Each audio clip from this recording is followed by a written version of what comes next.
Hi, welcome to the Indian Firebrand TV. Today we'll speak about Ram Charan, mega global star, son of megastar Chiranjeevi గారు. అన్ఫార్చునేట్గా recently Shankar డైరెక్షన్లో వచ్చిన game changer disaster అయిపోయి flop of the decade లాగా నిలిచింది యాక్చువల్గా. So ఇది అతను కంగారు పడి ఆర్ఆర్ఆర్ సక్సెస్ తర్వాత గ్లోబల్ స్టార్లు అర్పించుకున్న రామ్ చరణ్ కొంచెం కంగారు ఎక్కువ. నేనే 2-3 సార్లు కామెంట్ చేసిన, ఎందుకంటే అంత ఇమేజ్ ఉన్న వాళ్ళ సినిమాలు ఫ్లాప్ అవ్వకూడదు. అది హిట్ అయితే యాక్చువల్గా తనకంటే డైరెక్టర్కి మంచి పేరు వచ్చి అతను ఇన్ని ట్రబుల్స్లో పడకుండా ఉండేవాడు యాక్చువల్గాను. దానివల్ల అతనికి కూడా మొత్తం ఆల్మోస్ట్ ఇంకా కెరీర్ ఎండ్లాగా అయిపోయింది శంకర్కి. సో అటువంటి అతను రామ్ చరణ్ నెక్స్ట్ మూవీ పెద్ది అనుకుంటే ఏదో టైటిల్ పెట్టారు. ఆ బుచ్చిబాబు అన్న అతని డైరెక్షన్లో చేస్తున్నట్టున్నారు యాక్చువల్గాను. A R Rahman music. So period film అనుకుంటే వాట్ ఎవర్ ఇట్స్, ఈ acts like a sportsmen ఏదో, నేను దట్స్ వాట్ ఐ స్టడీడ్. నాకు అనిపించింది ఏంటంటే ఏఆర్ రెహమాన్కి ఒక ఏం మాయ చేసావే తప్ప ఏ సినిమా కూడా అతని మ్యూజిక్ డైరెక్ట్గా చేసిన సినిమాలు ఆడలేదు. కొన్ని చాలా కష్టంగా పాడుకోవడానికి కష్టంగా ఉండే పాటలు చేయాలని కొన్ని ఇడియాటిక్ ట్యూన్ చేస్తూ ఉంటాడు.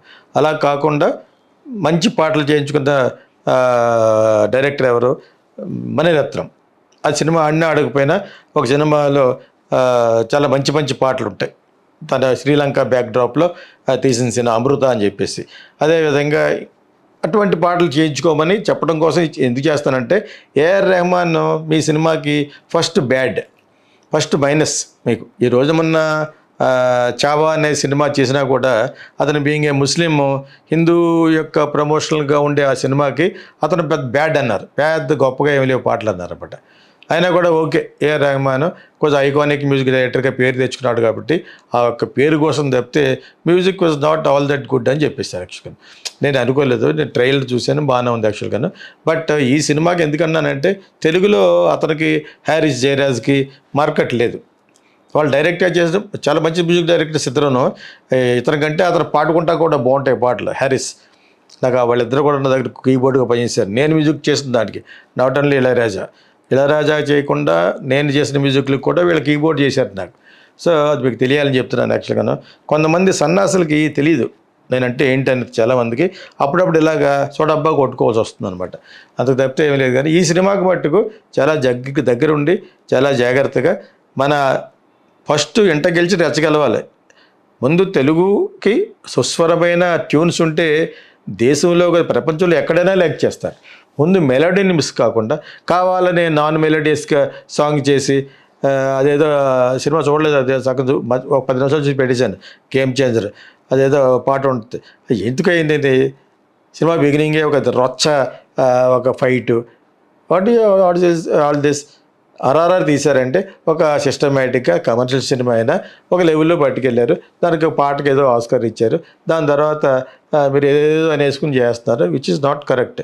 ఈ సినిమా కూడా చాలా జాగ్రత్తగా ఉండకపోతే it will be doubtful case. ఎలాగంటే కథాంశము, కథ, ఇతివృత్తం అన్నీ బాగుంటూ ట్రీట్మెంట్ కూడా అంత బాగుండాలి. ట్రీట్మెంట్ చాలా, అదే నేను మా గీతాకృష్ణ ఫిలిం స్కూల్లో స్క్రీన్ ప్లే అండ్ డైరెక్షన్ పీపుల్కి ఇక్కడ ప్రపంచవ్యాప్తంగా ఆన్లైన్లో నేను నేర్పిస్తూ ఉంటాను. And we have one formula also.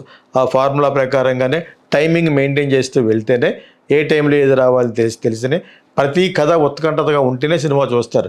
Week నేను I'm trying to give a suggestion. ఒకప్పుడు ఎప్పుడో ఎందుకో కానీ ఫోన్ చేశాడు అబ్బాయి, తర్వాత వస్తాను కలుస్తాను అన్నాడు కానీ రాలేదు. ఆ బుచ్చిబాబు అన్న అబ్బాయి ఎవరో, వాట్ ఎవర్ ఇట్ ఇస్. తర్వాత ఫాల్స్గా వెళ్ళిపోయి విశాఖపట్నం వెళ్ళిపోయి వేల కొద్దీ ఏంటిది ఆడిషన్ పెట్టు, మీకు ఎంతమంది కావాలి, 4 కావాలి, 5 కావాలి, 5,000 మంది ఎందుకు అక్కడ నీకు? ఇవన్నీ ఫాల్స్, ఎందుకు ఫ్రాడ్ ఇది ఒక విధంగా చెప్పుకోవాలంటారు. అలాంటివి చేయకూడదు.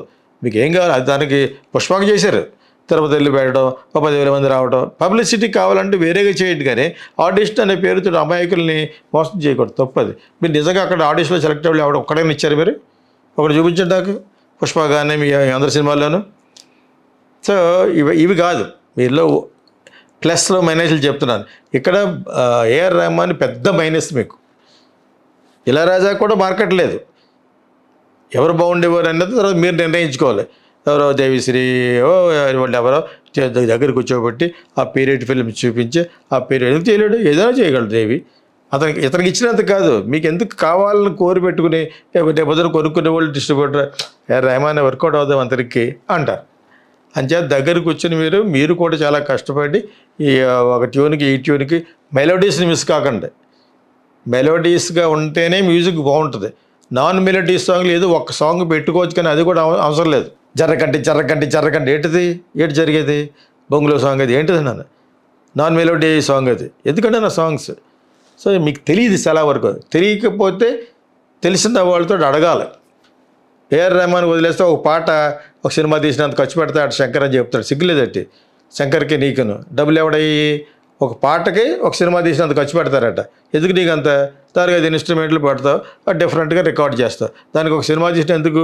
నీకు డబ్బులు ఇస్తున్నారో అది తీసుకున్నాడు, నువ్వు అడుగుతున్నావు వాడు ఇస్తున్నాడు. పెద్ద మోసం ఇదంతా. ఈ మధ్యన అతను కూడా వేరే వాళ్ళ దగ్గర సుఖ్వీందర్ సింగ్ దగ్గర వాళ్ళ దగ్గర పాటలు కొనుక్కుని వాళ్ళకి డబ్బులు ఇచ్చి ఆ పాటలను కొనుక్కొని పెడతాడు. ఏ విధంగా పెట్టినా కూడా ఇక్కడ ముందు తెలుగు సూటబుల్గా అయితే ప్రపంచంలో ఎక్కడైనా సూటబుల్గా ఉంటుంది. దాన్ని రికార్డింగ్ క్వాలిటీ తెచ్చుకోవాలి. పాటలు పాడే శ్రేయా ఘోషల్ లాంటి మంచి మంచి సింగర్లు ఉంటారు కాబట్టి 5-10 లక్షలు తీసుకునే వాళ్ళు డెఫినెట్గా న్యాయం చేస్తారు.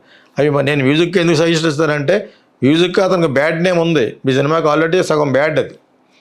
ఆ బ్యాడ్ని కవర్ చేయాలంటే భలే ఉంటాయి పాటలు అనిపించుకోవాలంటే డైరెక్టర్కి టేస్ట్ ఉండాలి, నీకు ఉండాలి, లేదా వేరే వాళ్ళకి మూడో వ్యక్తిని కూడా వినిపించాలి. ఆ సిట్యువేషన్, ఆ సందర్భం, ఆ పీరియడికల్ కాంటెక్స్ట్ అంతా చెప్పి చాలా చాలా బాగుండాలి.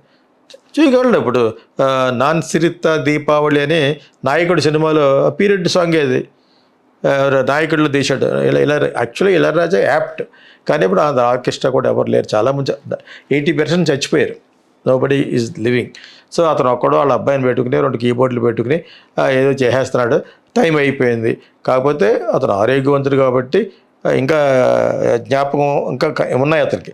లేకపోతే ఈ వయసుకి డిమెన్షియా వచ్చేయాలి, చాలా చాలా వచ్చేయాలి. కాకపోతే అతనికి రాదు. ఎందుకంటే ఒక 40 ఏళ్ళు 50 ఏళ్ళ నుంచి వెజిటేరియన్గా ఉంటూ యోగా చేస్తూ ఇవన్నీ చేస్తాడు కాబట్టి అతను స్టిల్ ఇంటాక్ట్. యాక్చువల్గా అయితే అతని రికార్డింగ్ క్వాలిటీ, రెహమాన్ క్వాలిటీ అంత బాగోదు. ఎందుకంటే ఆ లెవెల్కి ఖర్చు పెట్టేవాళ్ళు లేరు.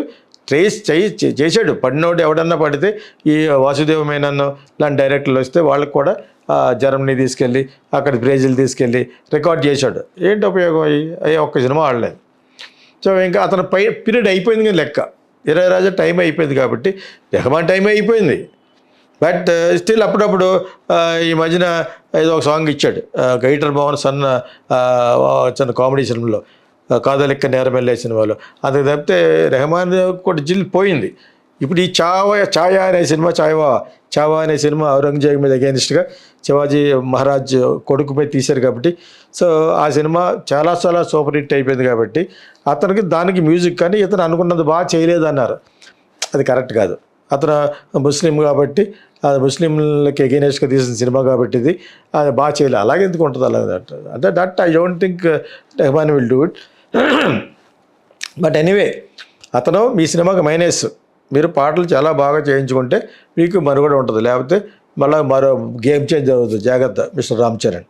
All film lovers, here comes Geeta Krishna International Film School. Living abroad and want to study film? We offer online courses for Telugu speakers. Learn acting, directing, screenplay, voiceover, ad films and more with our Geeta Krishna International Film School. Learn from hit movies like Sankirtana, Kokila and Kichurallu. Start your film career from anywhere in the world. Enroll now and start your global film journey.